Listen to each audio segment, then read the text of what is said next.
tentang akademik dulu, yang kedua baru tentang psikologi. Oke, so pertama sekarang perkenalkan nama kamu. Baik, terima kasih atas waktunya para panelis. Perkenalkan nama saya Abdul Razak. Saat ini saya merupakan mahasiswa koas dari Universitas Papua. Saat ini saya baru selesai menyelesaikan program koas saya dan saya berdomisili di Kabupaten Sorong. Terima Oke, kasih.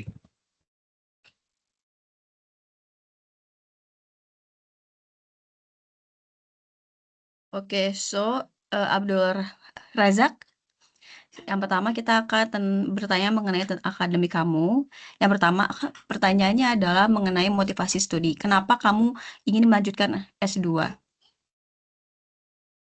Baik, alasan saya untuk melanjutkan S2 karena berangkat dari hal yang saya lihat di lapangan bahwa eh, saya melihat eh, ada kesenjangan terhadap pelayanan di puskesmas di tempat saya praktek selama koas, di mana saya melihat pasien-pasien dengan demensia itu mereka terlambat diagnosa karena eh, karena tidak dilakukan deteksi dini dan juga tidak dilakukan rehabilitasi kognitif terhadap pasien-pasien dengan demensia.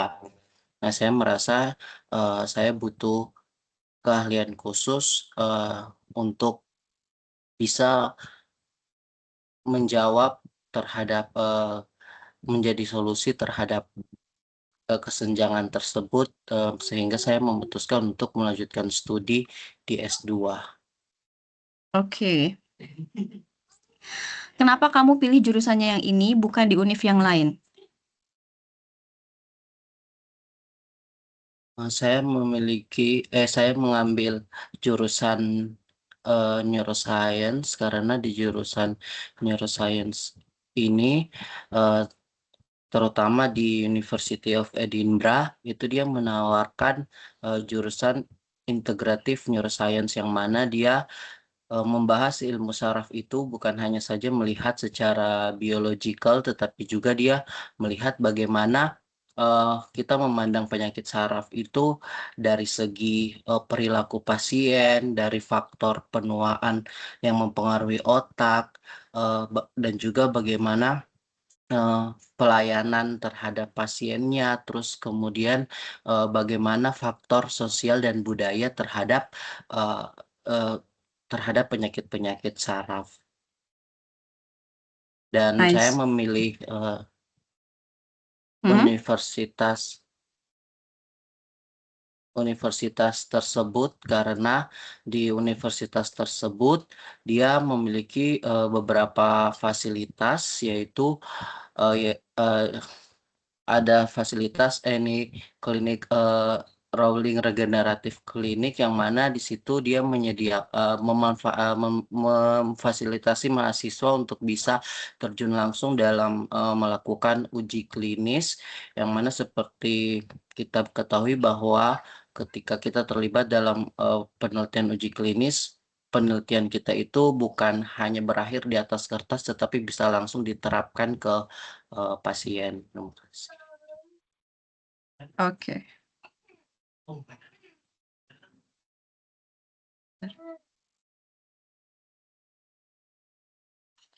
Oke, dan kenapa harus Edinburgh?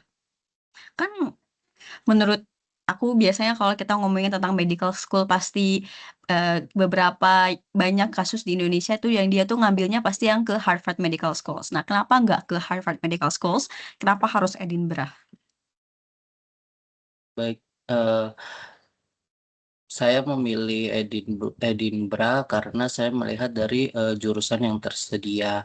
Seperti yang saya sampaikan bahwa di Edinburgh ini dia jurusan neuroscience yang tersedia adalah dia bersifat integratif. Jadi integratif neuroscience. Sedangkan di Harvard dia eh, hanya menyediakan jurusan yang neuroscience saja, yang mana akan berfokus ke pengembangan teknologi, pengembangan teknologi dan bahkan penelitian berbasis DNA dan RNA. Kalau misalnya di Edinburgh dia berbasis integratif neuroscience, jadi ilmunya itu terintegrasi dari semua bidang. Nah, hal ini saya merasa sesuai dengan kontribusi saya karena saya ingin membangun suatu sistem deteksi dini dan juga rehabilitasi kognitif yang berbasis budaya, yang mana hal ini ditawarkan oleh Edinburgh, yang mana semua ilmu saraf ini dia akan terintegrasi dari segi perilaku, dampak sosial budaya terhadap penyakit saraf, dan juga bagaimana pelayanan terhadap penyakit saraf. Hmm, kan kamu ini baru selesai koas nih. Kenapa kamu tiba-tiba mau lanjut S2 lagi? Bukannya kamu ngabdi dulu untuk benar-benar jadi praktek dokter di daerah Papua. Kenapa kamu pengen langsung S2 gitu? Baik, saya berencana untuk langsung lanjut S2 karena saya merasa eh, s- saya merasa hal ini perlu untuk saya persiapkan lebih panjang dengan bekal pengalaman di KOA. Saya merasa itu sudah cukup untuk menjadi latar belakang yang kuat untuk saya bisa em, melanjutkan studi dan bisa balik memberikan solusi terhadap masalah yang saya lihat.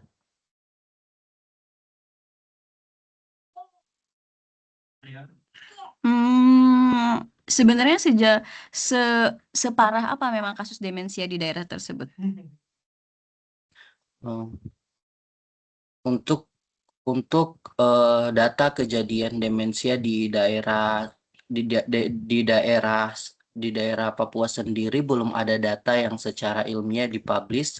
Hal ini bukan karena tidak ada kasus, tetapi karena rendahnya deteksi dini yang dilakukan. Hal ini juga sejalan dengan beberapa studi epidemiologi mengatakan bahwa bukan hanya saja di Papua, tetapi di Indonesia kurang lebih hanya 0,2% pasien dengan demensia yang benar-benar didiagnosa secara resmi.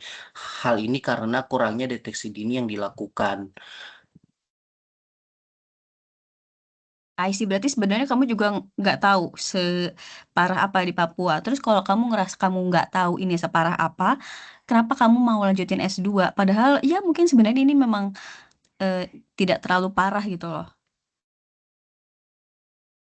Baik, eh, untuk eh, ke, untuk tingkat keparahannya, saya melihatnya dari kunjungan pasien yang selama saya menjalankan koasisten saya, yang mana saya melihat banyak sekali pasien demensia yang datang sudah di stadium lanjut, dan mungkin keparahannya bukan hanya saja terhadap pasiennya tetapi juga bisa berpengaruh kepada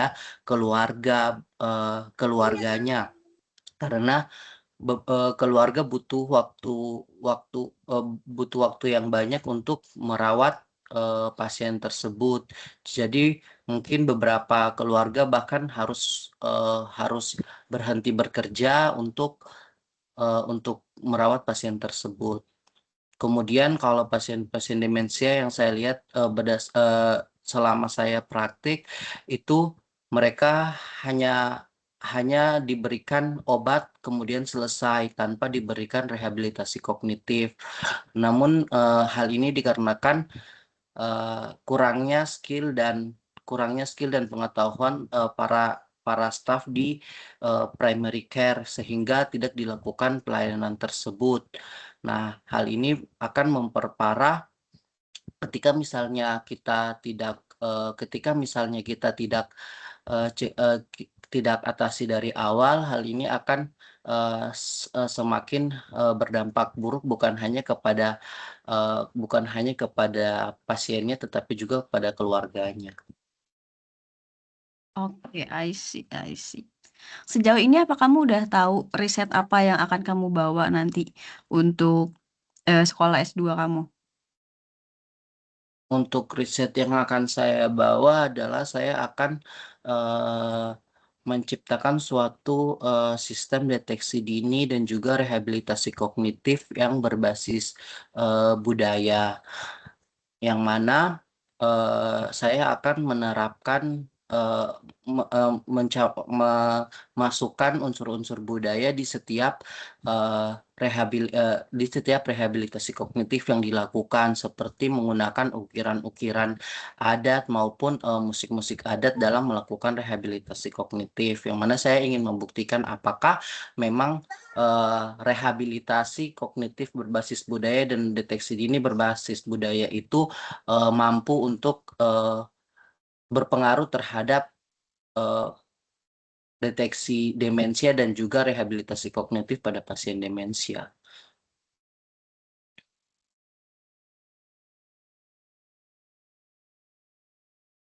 Oke. Kenapa harus pakai rehabilitas kognitif? Baik, berdasarkan yang saya baca bahwa pasien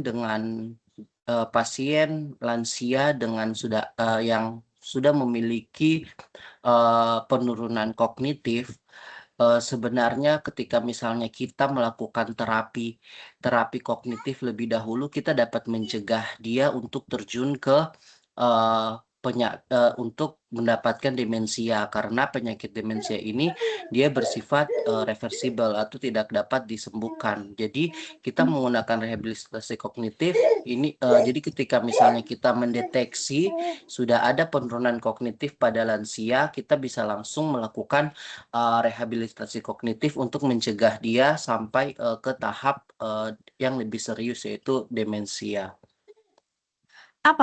Bagaimana cara kamu untuk apply hasil dari riset ini ke orang-orang yang ada di daerah kamu?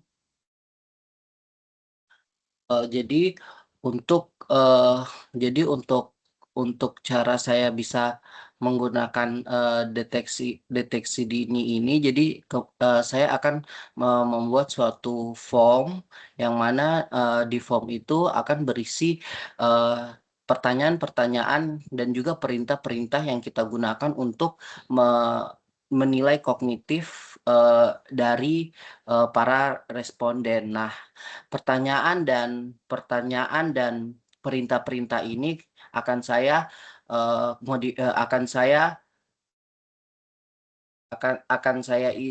akan saya tuangkan beberapa poin-poin yang berbasis budaya, seperti dalam menghitung, kita mungkin bukan bukan meminta mereka untuk menghitung maju atau menghitung mundur, tetapi kita meminta mereka untuk menghitung berapa berapa sagu yang mereka makan tiap harinya, atau berapa sagu yang mereka bisa beli tiap harinya.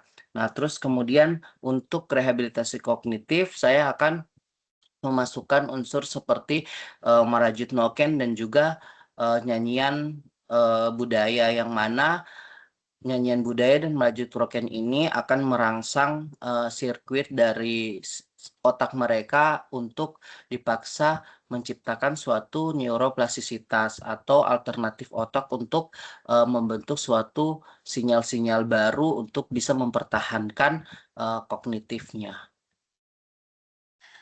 I see. Jadi sebenarnya rehabilitas kognitif ini tuh dia lebih ke latihan untuk supaya mereka tuh tetap tetap berpikir kan. Nah, berarti kan Siap. kalau kayak gitu dia tuh bukan yang satu kali kita kasih latihan terus dia tiba-tiba langsung kembali normal kan. Justru itu kan harus berulang kali dan sering gitu kan. Nah, bagaimana cara kamu ini untuk bisa memastikan kalau program yang kamu buat ini dia akan sustain dan benar-benar bisa works well gitu untuk orang-orang yang dia akan demensia atau ada kemungkinan untuk demensia. Baik, jadi saya akan mengadaptasi salah satu sistem yang berlaku di UK, yaitu terutama di Skotlandia, di Edinburgh. Mereka menerapkan suatu sistem pelayanan, yaitu post diagnostic system. Jadi ketika misalnya pasien eh, sudah terdeteksi dia itu mengalami penurunan kognitif, maka dia akan mendapatkan satu bulan jaminan untuk dilakukan terapi. Nah, dengan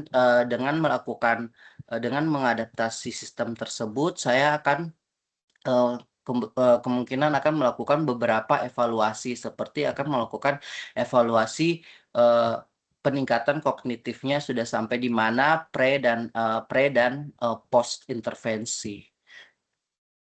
Oke, terus maksudnya kalau kamu hanya menjalankan program ini sendiri dan misalnya ada banyak orang yang demensia di sana, bagaimana cara kamu tuh memastikan kalau itu masih ada dalam kontrol kamu dan kamu tuh benar-benar bisa put your effort untuk program ini? Karena kan akan berapa lama program ini eh, berjalan untuk satu orang? Baik, jadi rencananya untuk pelayanan demensia ini akan saya bentuk dalam suatu eh, program, yaitu klinik memori, yang mana di klinik memori ini akan saya melakukan kolaborasi eh, dari perawat, tenaga medis lainnya, dan juga komunitas lokal, yaitu eh, dari perawat saya akan melakukan pelatihan kepada para staf perawat untuk bisa melakukan secara mandiri melakukan deteksi dini. Kemudian eh, untuk para caregiver juga saya akan, atau maupun komunitas lokal, saya akan mengajarkan mereka bagaimana cara melakukan rehabilitasi kognitif yang akan mereka lakukan sehari-hari di rumah mereka terhadap pasien dengan demensia. Jadi itu mengapa alasan saya ingin membawa berbasis budaya agar terapi yang mereka gunakan itu dapat relevan, mudah dijangkau, dan juga mudah untuk dipraktekkan oleh keluarga, agar mereka bisa secara mandiri bisa melatih keluarga mereka yang menderita demensia. Nah, selain itu juga alasan saya untuk membawa dari segi budaya, karena di Papua sendiri biasanya mereka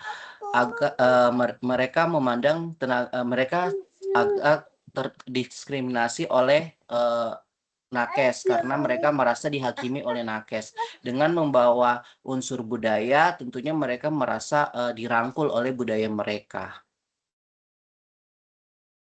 Hmm, tapi kan budayanya hanya dalam bentuk form. Jadi untuk yang eh, jadi untuk Jadi untuk rehabilitasi kognitifnya itu dengan cara mereka mereka akan mengajarkan, ada beberapa akan dilakukan beberapa agenda, seperti mereka akan melakukan pelatihan perajutan noken, kemudian mereka akan melakukan pemutaran musik-musik daerah. Nah, kemudian untuk melakukan penilaian kognitifnya, itu akan dilakukan oleh menilai menggunakan formnya akan dilakukan oleh para tenaga medis, bukan para caregiver. Caregiver I hanya see, membantu dalam melakukan pelaksanaan rehabilitasi kognitifnya. I see, I see. Oh, jadi ya I see, tahu. Paham-paham. Jadi ini semacam training yang di situ pakai budaya. Nanti ditanya apa yang sudah mereka lakukan terhadap budaya itu. I see. Oke. Hmm, selain kuliah, apa kamu ada rencana untuk join organisasi atau mungkin ekstrakurikuler di sana? Baik, saya berencana akan mengikuti salah satu komunitas riset di eh, University of Edinburgh, terutama di Departemen of Neuroscience. Kebetulan mereka eh, memiliki komunitas riset yang dinamakan Edinburgh Neuroscience, yang mana di sana berguna untuk pengembangan diri saya dari segi riset-riset yang mungkin dapat saya kembangkan ketika misalnya saya balik ke Indonesia, seperti data menemukan metodologi yang tepat untuk mencari data, kekosongan data kejadian demensia di Indonesia maupun di Papua. I see, I see. Kenapa kamu harus menerima LPDP? Mohon maaf, Kak. Kenapa LPDP harus terima kamu? Baik, kenapa LPDP harus menerima saya? Karena menurut saya memiliki pengalaman yang rekam jejak yang nyata. Saya memiliki pengalaman bergabung di organisasi saintifik tingkat nasional, yang mana di organisasi tersebut saya belajar bagaimana untuk membangun organisasi saintifik di tingkat fakultas. Nah, dengan bekal saya di organisasi nasional, saya berhasil untuk membangun eh, organisasi saintifik di fakultas saya. Hal ini menunjukkan bahwa saya memiliki kemampuan untuk mentransfer ilmu dari luar, kemudian saya dapat menerapkan di lingkungan sekitar saya. Nah, selain itu juga eh, saya dengan berlatar belakang kemampuan itu, menurut saya ini sejalan dengan visi dari LPDP, yang itu menghubungkan antara eh, perguruan tinggi top nasional dan kebutuhan industri, terutama industri kesehatan yang dapat langsung eh, di yang dapat langsung manfaatnya dapat langsung dirasakan oleh masyarakat. Saya ingin menjadi jembatan untuk bisa menghubungkan ilmu tersebut, yang mana saya ingin bisa membawa ilmu dari perguruan tinggi luar dan dapat langsung berdampak pada industri kesehatan dan sistem kesehatan di Indonesia. Oke, I see. Oke, itu untuk pertanyaan akademiknya. Sekarang kita akan pindah ke pertanyaan psikologi. Oke. Nah, apa kamu siap untuk tinggal jauh dari keluarga? Baik, terima kasih. Untuk eh, tinggal jauh di keluarga, saya siap karena saya ini bukan hal yang pertama kali untuk tinggal jauh sama keluarga. Saya sendiri untuk sekarang di Sorong, saya sudah merantau dari sejak saya kuliah, sudah hampir 6 tahun. Saya tidak bersama keluarga. Mhm.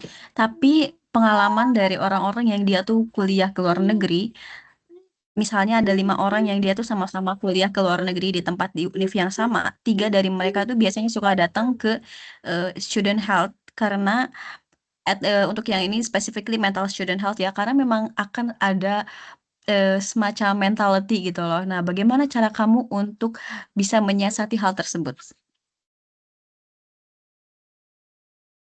Baik, saya menyadari bahwa mungkin hambatan-hambatan yang akan saya hadapi ketika saya studi di luar, yaitu bukan hanya saja dari segi budaya setempat, bukan hanya dari segi orang-orang yang berbeda, kemudian dari sikap, dan juga eh, bahkan bisa jadi masalah mental health. Menurut saya, untuk mengatasi hal tersebut, saya akan eh, bisa banyak mengikuti organisasi, terutama di PPI Edinburgh, agar saya bisa selalu bersosialisasi, kemudian bisa selalu berinteraksi dengan orang banyak, dan saya akan melakukan sedikit olahraga, yang mana dengan berolahraga itu dapat meningkatkan hormon endorfin saya, guna untuk merilis stres yang mungkin akan saya alami di luar sana. Berarti itu juga cara kamu untuk mengurangi stres ya, dengan Baik, olahraga. Jangan oke deh. Oke, so menurut kamu apa kekuatan kamu? menurut saya kekuatan saya adalah saya orangnya mudah untuk beradaptasi.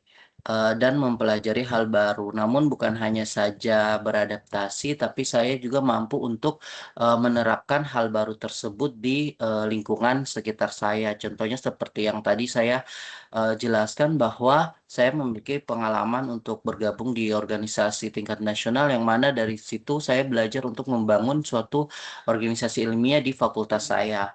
Dengan eh, hal tersebut, saya dengan kemampuan beradaptasi dan mempelajari hal baru dengan baik, saya berhasil untuk membangun suatu study club ilmiah di fakultas saya. Oke, I see. Kalau untuk kelemahan kamu?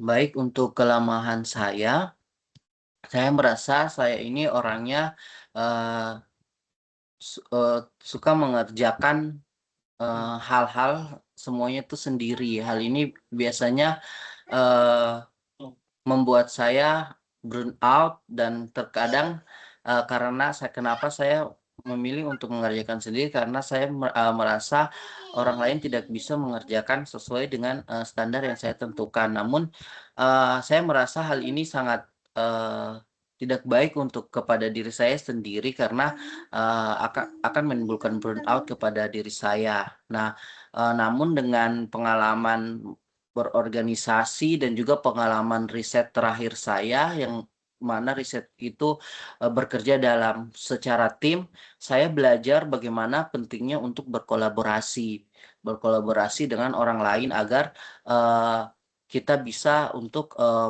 meringankan pekerjaan kita dan juga semua berjalan dengan sesuai dengan tujuan yang kita mau. I see. Apa kamu pernah gagal? Baik, untuk gagal sendiri menurut saya dari segi akademik saya pernah merasakan saya salah satu orang yang baru pertama kali merasakan remedial itu di akhir akhir perkuliahan. Nah, di saat itu saya merasa diri saya gagal dalam final exam eh, untuk di akhir semester di saat saya kuliah S1.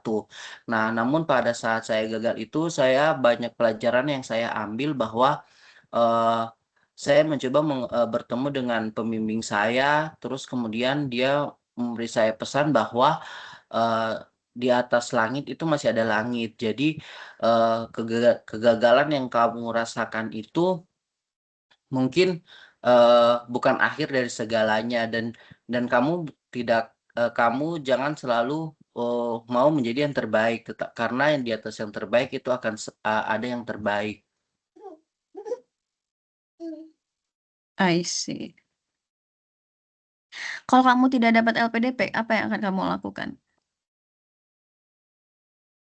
Baik, terima kasih. Kalau misalnya saya tidak dapat LPDP, saya akan mencoba untuk mendaftar lagi LPDP di batch selanjutnya, karena saya mengingat perjuangan saya untuk mendaftar LPDP di batch ini, yang mana mungkin saya mendaftarnya waktu itu pada saat saya masih sambil koas, yang mana teman-teman saya yang lain memilih untuk batal mendaftar LPDP karena kesibukan koas, namun saya memilih untuk tetap lanjut untuk mengurus berkas dan semuanya sampai di tahap ini. Sehingga saya merasa saya harus tetap untuk melanjutkan perjuangan mendaftarkan LPDP demi mewujudkan kontribusi saya. Nah, selain itu juga saya akan tetap lanjut untuk melakukan penelitian saya, namun mungkin akan saya melakukan penelitian berbasis literatur review terkait bagaimana sih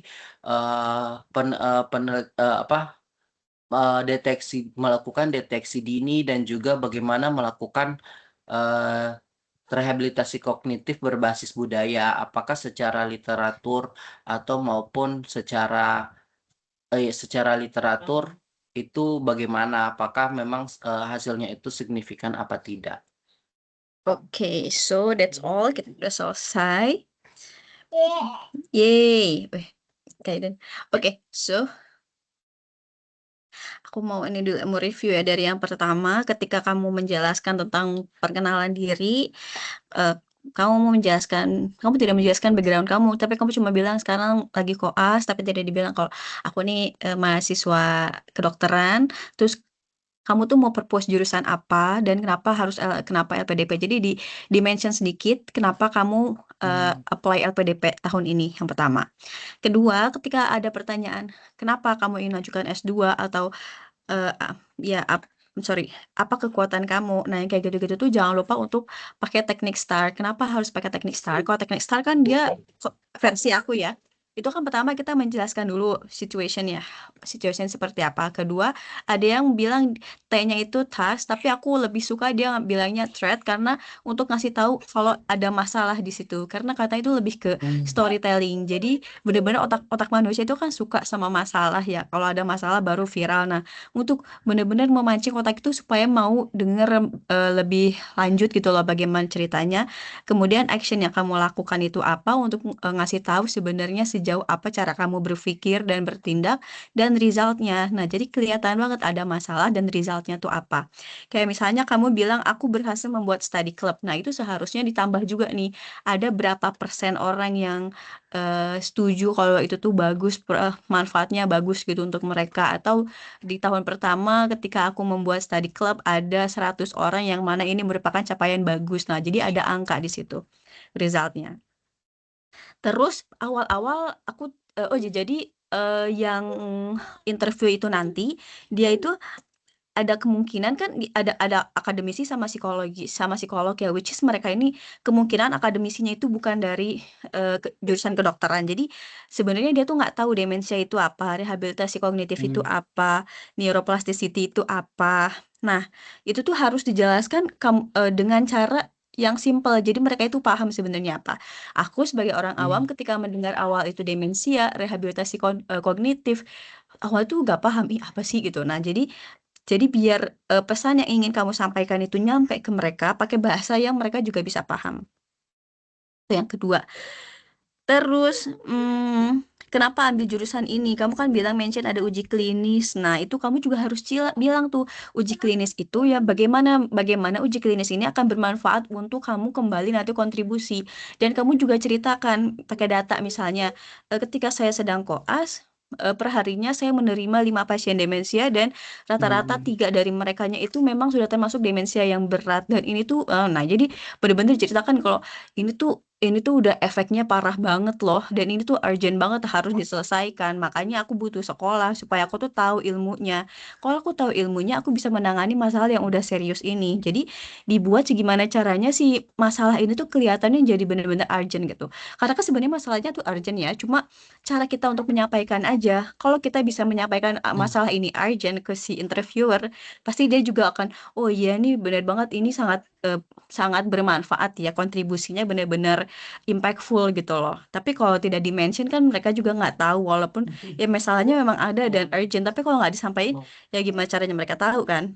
Nah, jadi walaupun tidak ada datanya secara akademisi atau secara jurnal, kamu bisa bikin eh studi empiris sendiri atau kamu mendata dari pengalaman kamu dan kamu mention dari pengalaman saya selama koas misalnya 1 tahun ini ada berapa rata-rata dan kayak gimana jadi benar-benar diceritakan kamu kan tadi mention ini keluarganya nah itu kan sebenarnya itu kan kalau dilihat dari cara kamu berbicara itu hanya pandangan kamu hanya thought ya, opini, bukan fakta. Nah, kalau kamu bisa tambah dengan fakta, misalnya benar-benar, oh ini ada loh di sana yang memang si orang tuanya ini atau si keluarganya tuh nggak bisa sampai-sampai dia tuh begini. Nah, itu kan ngasih data ya, fakta ya, bukan opini lagi. Dan itu bakal lebih strong gitu loh.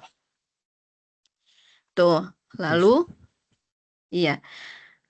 Kenapa S2? Karena kelas cukup epidemiologi itu sebenarnya aku juga nggak paham apa dan mungkin akademisi atau psikolog yang akan interview kamu juga nggak paham jadi ya nggak kesampaian apa itu epidemiologi.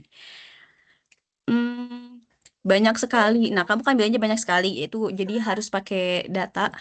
Kamu apa tadi perkiraan aja kira-kira selama ini kamu berapa yang kamu handle gitu. Terus rehabilitasi kognitif, kamu menceritakan, tapi kamu nggak bilang kenapa kamu pakai metode rehabilitasi kognitif dan kenapa harus berbasis budaya. Kenapa LPDP pengalaman? Nah, kenapa LPDP? Waktu itu aku jawab, aku juga ditanya pertanyaan ini ketika waktu itu dan aku bilang, ya karena orang Indonesia, aku pengen bikin eh, perusahaan yang dia tuh bisa bermanfaat bagi masyarakat Indonesia gitu kan. Tapi kata interviewernya nggak bisa, kamu nggak bisa kalau mau nyelesain masalah se-Indonesia. Jadi kalau kamu mention aku mau menyelesaikan bermanfaat kepada Indonesia itu nggak bisa. Kenapa? Karena kalau kita ngelihat cakupannya Indonesia itu ranahnya pemerintah bukan kita. Nah, Hmm. ketika aku mention aku mau bikin lapangan pekerjaan karena data saat ini bilang di waktu itu rumahku Sukabumi 11.000 orang itu dia cut off dan mereka benar-benar nggak punya pekerjaan dan aku mau jadi entrepreneur untuk membuka em, pekerjaan untuk mereka. Nah, kalau itu kan lebih apa ya? Reachable ya secara logis gitu loh. Jadi itu juga alasannya diterima gitu kalau yang itu. Terus, apa kekuatan kamu? Lagi, kamu harus banyak belajar untuk pakai teknik STAR. Dan bagaimana kalau kamu gagal FKDP, kamu bilang, ya tadi kamu akan coba lagi, tapi jangan lupa di awal kamu bilang evaluasi dulu. Terus sama belajar untuk, aku nggak kelihatan sih kalau dari sini, duduk tegak, space antara kepala kamu dan juga jarak paling atas itu jangan terlalu besar. Dan ketika kamu jawab pertanyaan, itu matanya ngelihat ke kamera, biar benar-benar ngerasa ngobrol langsung. Udah itu aja deh. Baik, Kak.